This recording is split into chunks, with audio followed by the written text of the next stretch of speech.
আসসালামু আলাইকুম ওয়া রাহমাতুল্লাহি ওয়া বারাকাতুহু।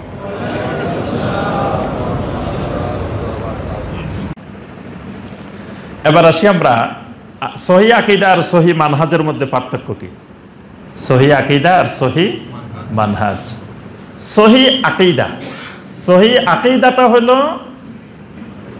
ঈমান, তিনটি জিনিসের সমন্বয় ঈমান। একটা হলো আত-তাসদীকু বিল কলব, একটা হলো ইকরারু বিল লিসান, আর একটা হলো আল আমল বিল জাওয়ারে বা আমল বিল আরকান। এটার নাম হলো ঈমান। ঈমানটা অন্তরে বিশ্বাস করতে হবে, ঈমানের বিষয়গুলো মৌখিকভাবে স্বীকৃতি দিতে হবে, আর বাস্তব জীবনে আমল করতে হবে। এই তিনটার মধ্যে অন্তরের যে বিশ্বাসটা, এটার নাম হলো আকীদা। অন্তরের বিশ্বাসটার নাম আকীদা, আল ইতিকাদ বিল কলব।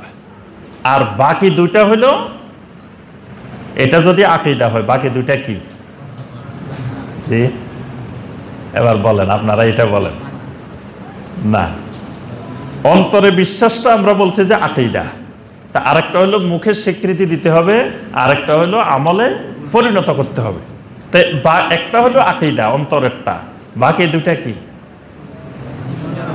জি হ্যাঁ, আমরা বলছি যে এই তিনটা মিলে হলো ঈমান। তাহলে তিনটার একটা অংশ, গুরুত্বপূর্ণ অংশটা হলো আকীদা, আর বাকি দুইটা ঈমানের দুটি গুরুত্বপূর্ণ অংশ, ঈমানের দুটি উপাদান, ঈমানের দুটি মৌলিক বিষয়, কিন্তু তিনটার সমন্বয় ঈমান। তাহলে আকীদা বাদ দিয়ে ঈমান হয় না, আকীদা বাদ দিয়ে ঈমান হয় না। এজন্য আকীদা হলো ঈমানের ফাউন্ডেশন। শাইখ বিন বাজ রাহিমাহুল্লাহ বলছেন, আল আকীদাতুস সহিহা হিয়া আসলু দীনিল ইসলাম ওয়া আসাসুল মিল্লাহ। সহিহ আকীদাটা হলো আসলু দীনিল ইসলাম, ইসলামের আসল, ভিত্তি, ফাউন্ডেশন। আসাসুল মিল্লাহ, একটা উম্মতের, একটা জাতির ভিত্তি হলো, ফাউন্ডেশন হলো আকীদা, সহিহ আকীদা। সহিহ আকীদাটা হলো ঈমানের মূল বিষয়, কারণ এটার উপরে নির্ভর করে বাকি সবগুলা। আকীদাটার উপরে নির্ভর করে মৌখিক সাক্ষ্য দেওয়া, আকীদার উপরে নির্ভর করে তার বাস্তব জীবনের সব আমলগুলা। এটা হলো আকীদা। সহিহ আকীদা হলো যেই আকীদাটা কুফর মুক্ত, শিরক মুক্ত, নেফাক মুক্ত, বেদাত মুক্ত এবং সমস্ত ভ্রান্ত মতবাদের অনুসারীদের ভ্রান্ত আকীদা মুক্ত। এটার নাম সহিহ আকীদা। সহিহ মানহাজ কোনটা?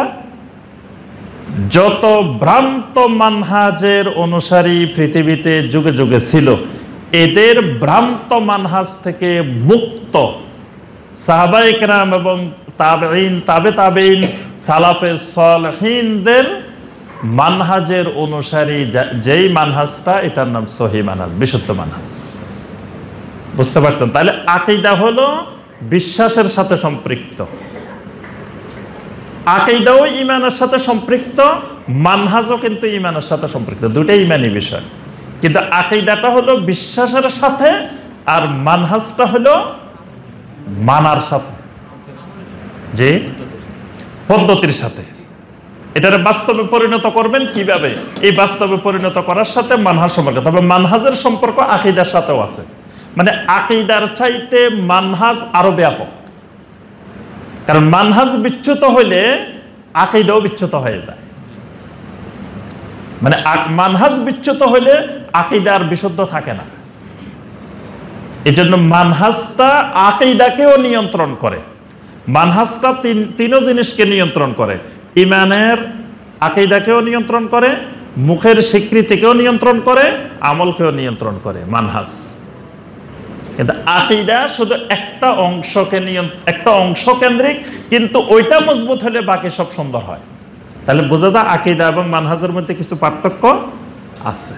এই জন্য কেউ যদি আহলুস সুন্নাহ ওয়াল জামাতের আকীদায় বিশ্বাসী বা সালাফে সালেহিনদের আকীদায় ওয়াসাতিয়্যায় বিশ্বাসী, কিন্তু তিনি দিন মানার ক্ষেত্রে, দিন বুঝার ক্ষেত্রে, দিন পালন করার ক্ষেত্রে সালাফে সালেহিনদের মানহাজকে অনুসরণ করেন না।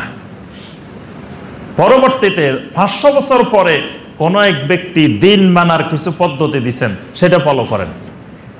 800 বছর পরে একজন একটা পদ্ধতি দিচ্ছেন, সেটা ফলো করেন।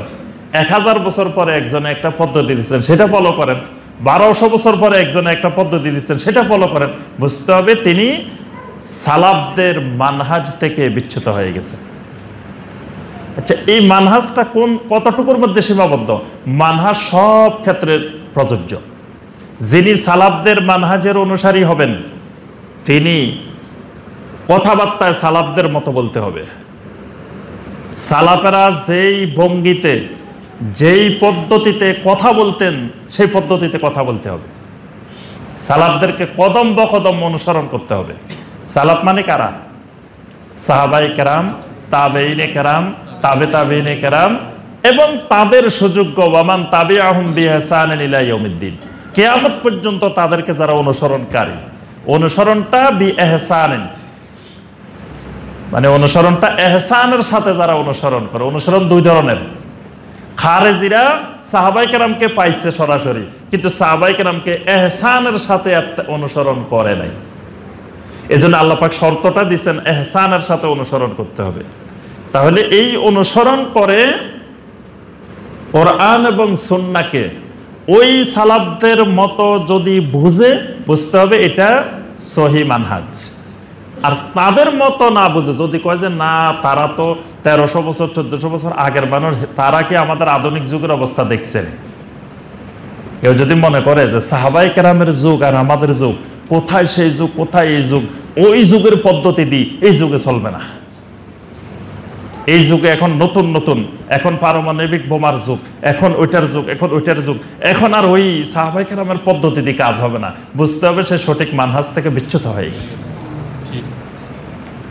আপনার মানহাজ হবে ওই সাহাবায়ে কেরামের মানহাজ, পদ্ধতি হবে ওইটা।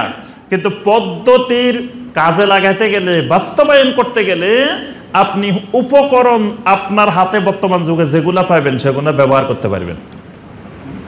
সেটা মানহাজের ক্ষেত্রে না, সেটা উপকরণের ক্ষেত্রে, সববের ক্ষেত্রে। মানহাজ না, মানহাজ সাহাবায়ে কেরাম যেই পদ্ধতিতে করেছেন ওইটাই একমাত্র পদ্ধতি। কিন্তু ওইটা বাস্তবায়ন করতে গেলে আপনার কিছু উপাদান, যেগুলো সাহাবায়ে কেরামের যুগে ছিল না, এখন আছে, ওই উপাদান আপনি গ্রহণ করতে পারবেন। যেমন ধরেন সাহাবায়ে কেরামের যুগেও সাহাবায়ে কেরামের স্ত্রীরা, মায়েরা রান্না বান্না করতেন। এখনো আমরা রান্না বান্না করি না?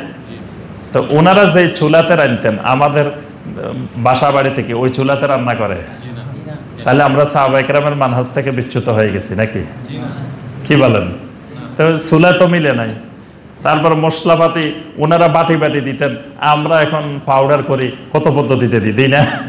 তাহলে কি ওনাদের মানহাজে মিলছে?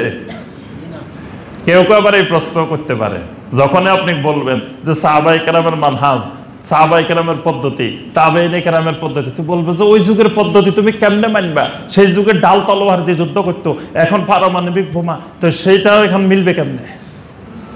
এটা খুব জটিল প্রশ্ন। তখন তো আপনি থামি যাবেন, আসলে তো ঠিক কথা। এজন্য বুঝতে হবে পদ্ধতি হবে উনাদেরটা, মানহাজ হবে সাহাবায়ে কেরামের, মানহাজ তাবেঈনে কেরামের, মানহাজ তাবে তাবেঈনে কেরামের। মানহাজ কোন ইংরেজ পণ্ডিতের, কোন ইহুদির, কোন খ্রিস্টানের, কোন কুফফারের, কোন মুশরিকের মানহাজে পদ্ধতিতে আমি ইসলামের কাজ করব না।